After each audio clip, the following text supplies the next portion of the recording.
Hello guys, in today's video we are going to create an Android virtual device, and that means that we can simulate our Android phone on our computer. And we don't have to install the applications on a physical device, and we can keep everything nice and simple in the Android studio. So you can write the code, then you can run it. You don't have to worry about your device being connected, and you can just fasten up your development speed. So, first thing you want to check is open a SDK Manager, and here make sure that you have some Android already installed. Let's just wait for it to load.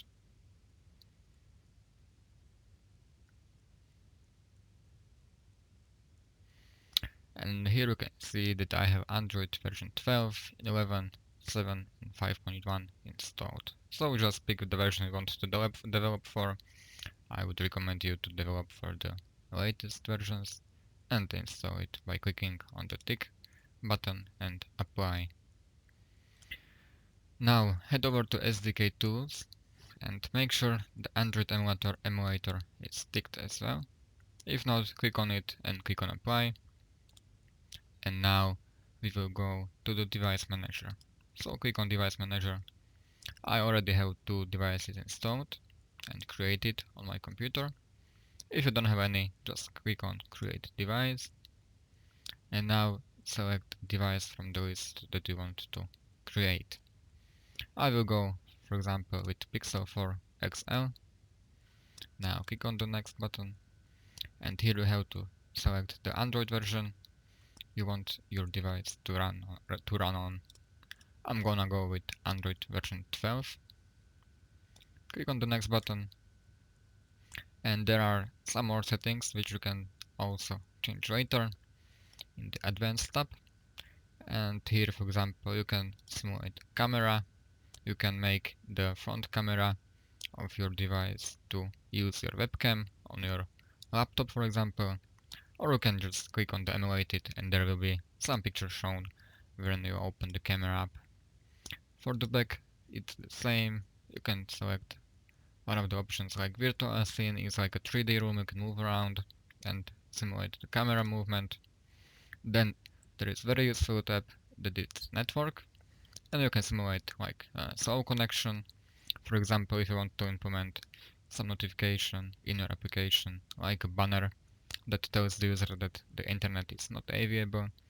And here you can select one of the slow speed connections like Edge or GPRS, for example. Next, there are some settings about booting. I would recommend you to go with the quick boot. And if you experience some shuttering or a very slow device, you can also increase its RAM capacity. Also, you can increase the storage capacity, SD card, and you can apply a custom skin, but I'm not gonna go through that. So if you are ready, just click on the finish, and now your device will be created.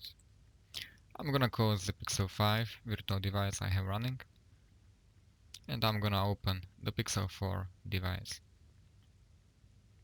So you can run the device either by clicking in the device manager on this triangle sign of run, or you can select your device to be opened on default when you run the code. So I can change it to Pixel 4, and now when I run my application it will open automatically in the virtual device.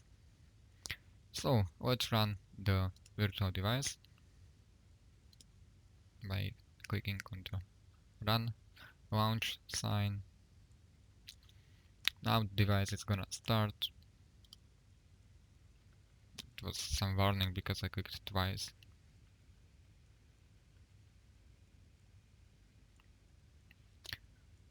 Wait for the emulator to connect. The first time it may take a bit longer, and then it should be much faster.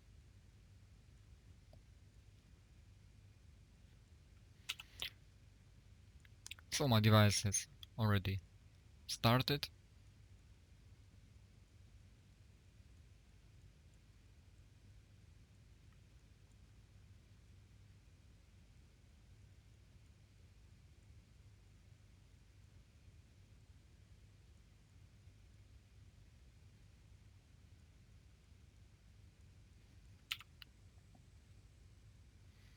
And in the meanwhile, we can check on how you can edit the settings about the speed, for example, of your connection in the settings. So just click on this pencil sign, and here you can edit the settings you want to use.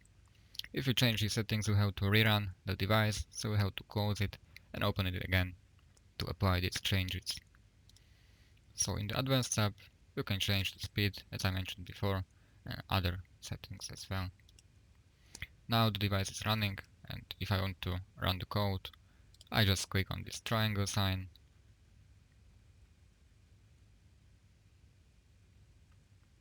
wait for the app to build, and then you can try your app on the virtual device on your computer without needing to plug your mobile phone to your computer and running it on a real device. But just a warning, when you are using the virtual device, never completely trust it. Always try your application also on the real device, because it has happened to me multiple times that some things were not working on the real device or were not working on a virtual device. So always make sure your app actually works on the real device as well. Now the app is running, and I can just simulate exactly what would happen on a real device. So thank you for watching, stay tuned, and I would be very glad if you would subscribe to our channel for the next videos and tips about development in general. Thank you for watching and have a nice day.